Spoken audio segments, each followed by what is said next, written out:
Yeah, Crystal Ball said, Hasan derangement syndrome is out of control. Thankful that he and others made the choice to go to Cuba in an attempt to shine a light on the monstrous crimes of our government is committing in our names. People who are more concerned about a shirt or his hotel than the innocents we are murdering with our cruel blockade have completely lost their moral compass.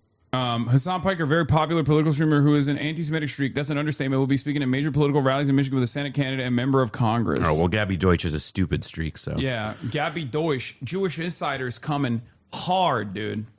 This was the article, opinion. Democrats are too cozy with Hasan Piker. Like, dig in on being on the losing side of like a 90-10 issue. Yeah. Across both. It's unbelievable. Like, you people are morons. It's unbelievable, and they're doing it to someone who unironically spends a good deal of time, so much so that people are like, all right, bro, we get it. You know what I mean? Like, even Kyle Kalinske was like, dude, stop throat clearing every time you have to talk about Israel by explaining over and over again that you're not an anti-Semite, that you combat anti-Semitism. It's just like the person they're coming after is actively advocating against anti-Semitism. It blows my mind. Most people don't care because most people, when they hear that, they go, oh, this guy's an anti-Semite. Oh, you guys say that about every single person that's anti-Israel. I tell you what my views are all the goddamn time. I'm an anti-Zionist. 400 like tweets. Surely they have clout with the Dems. It doesn't matter. These things add up. It shows up in people's timelines. That's the reason why the New York Times wrote an entire article. That's the reason why the New York Times wrote an entire article about the flotilla. And I couldn't believe it that the article was actually just about, the shirt I was wearing, and it was ridiculous. Like, because as Noah also was pointing out, as someone who's been around the block and worked at Vice and whatnot, he knows how these stories are written. Like, people who choose which direction they want to take with these articles are still looking at Twitter, and it's a right-wing shithole, and that actually does frame their perspective a little bit. The hits keep rolling, but the Senate Republicans have come out and said anti-Semitic Abdul El-Sayed is campaigning with pro-Hamas influencer Hasan Piker in Michigan. So if Abdul El-Sayed is anti-Semitic, then it's a given that he's also stomping with another anti-Semitic Hamas supporter, right? Like, I mean, there's this. You're kind of busting a nut too early, it seems. I love that these guys also say like a very popular Twitch streamer. Like, they always have to glaze me too, because most people in their audience don't know who the I am, so they have to increase the danger here. Just make Jones, leftist streamer Hasan Piker gives audience to suicide bombers in his audience, gives advice. This article definitely was written. This headline. Oh, that's Breitbart. Yeah, I recognize that. That's the Breitbart style guide sticks out. They're saying that I have an audience of suicide bombers. The New Yorker trashed for inviting pro 9/11 radical Hasan Piker, who called Israelis inbred to speak at festival. Cheerleading for terrorism. Twitch star called for new 9/11. Dismissed horror of October 7. Called for new 9/11. Lefty influencer Hasan Piker kicked off Twitch after sick comments about DC Jewish museum shooting. New Democrats likely 2028 nominee President Gavin Newsom to sit for an interview with Muslim streamer who recently taught his viewers how to make suicide drones. Gavin Newsom is doing a podcast with Hasan Piker, on the Hunt, who recently taught people how to make suicide drones with Twitch live stream. FBI Director Kash Patel, Gavin Newsom is amplifying a violent Turkish Muslim. How is this not a violation of U.S. statutes prohibiting material support for terrorism?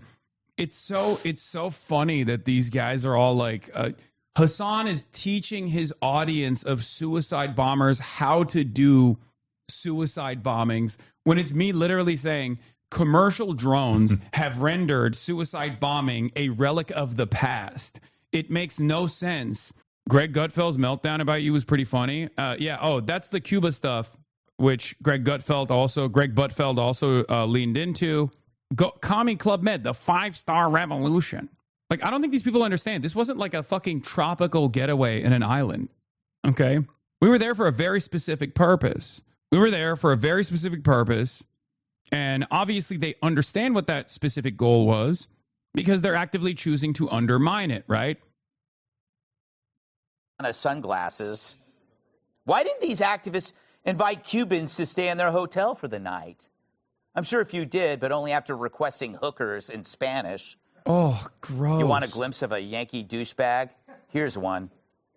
Tourism is the lifeline for the Cuban economy as it stands currently. The government has very limited resources. and the American government makes it illegal for Americans to stay wherever they want when they're in Cuba.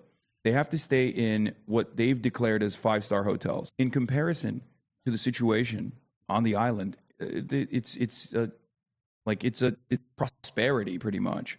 And experiencing that dichotomy is like definitely me up. Definitely.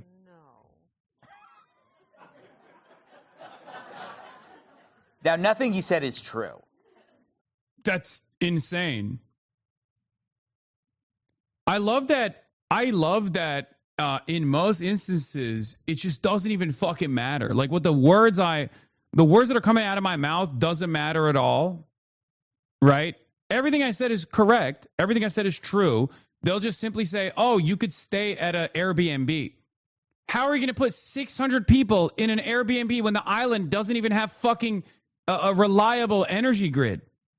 There aren't 600 different Airbnbs that you can assign for 600 people that are coming from all around the fucking world. There aren't that many Airbnbs. It's so stupid. But we got to replay that last part. Experiencing that dichotomy is like definitely me up. Definitely.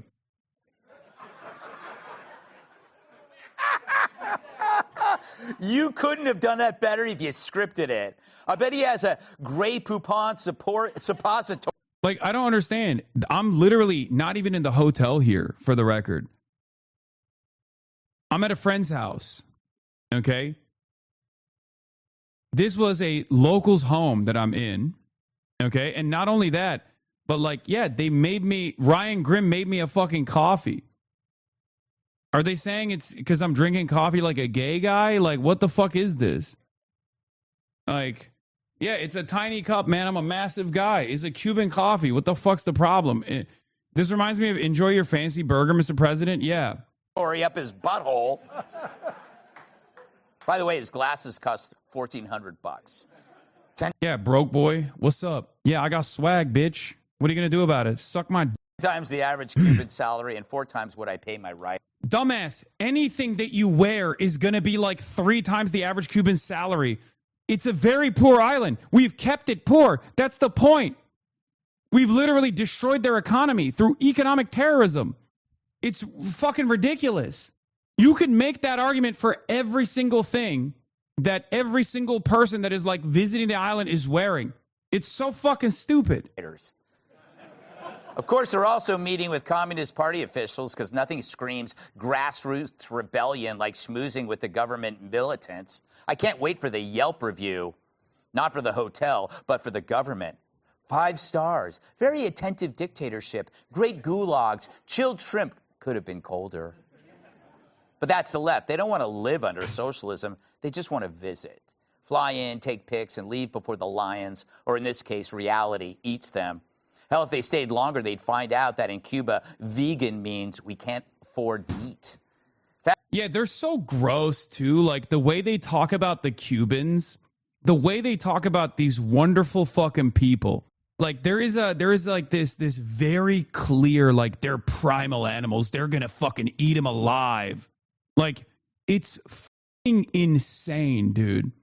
They make it seem like the Cubans that we were connecting with, the Cubans that we were like hanging out with, were all like primal animals. Like they're all, just so angry.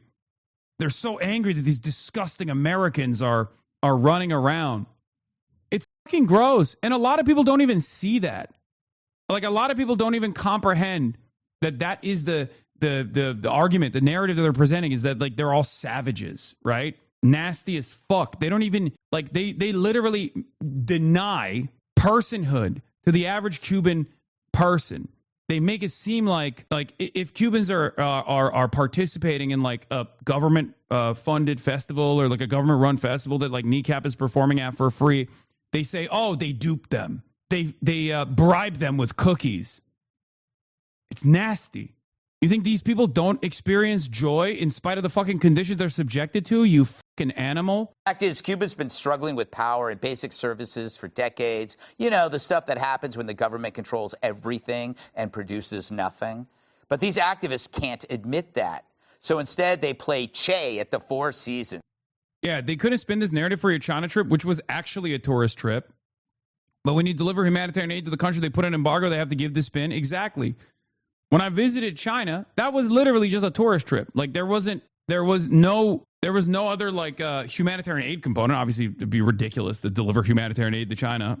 China should deliver humanitarian aid to us, right?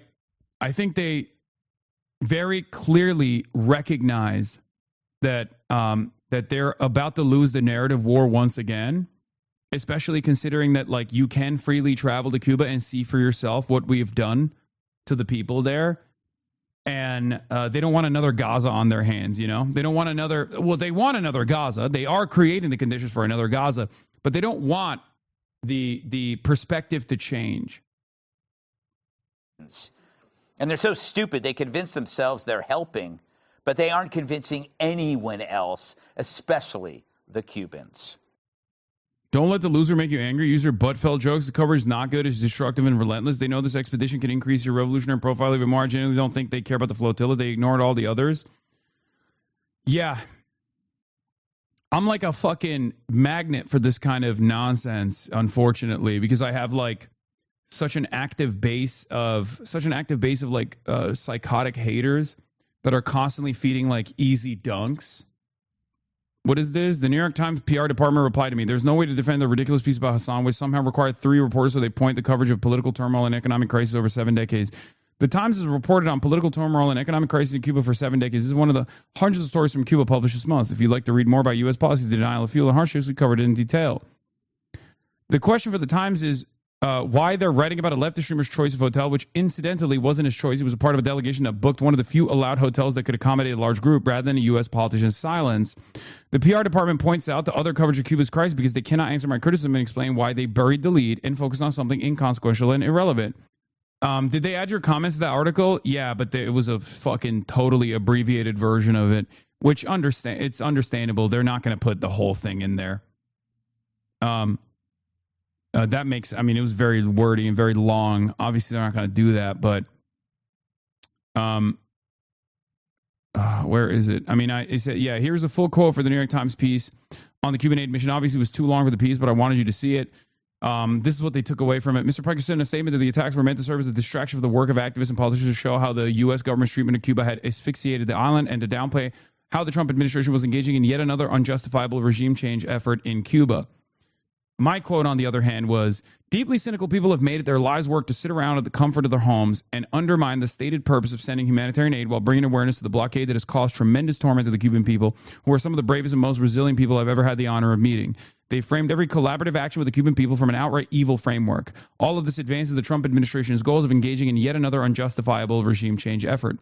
We have asphyxiated this island with the hopes of ending its unlimited potential through a sequence of bureaucratic sanctions designed with the sinister purpose of remaining invisible for plausible deniability and to shift the blame back to redistributive policies.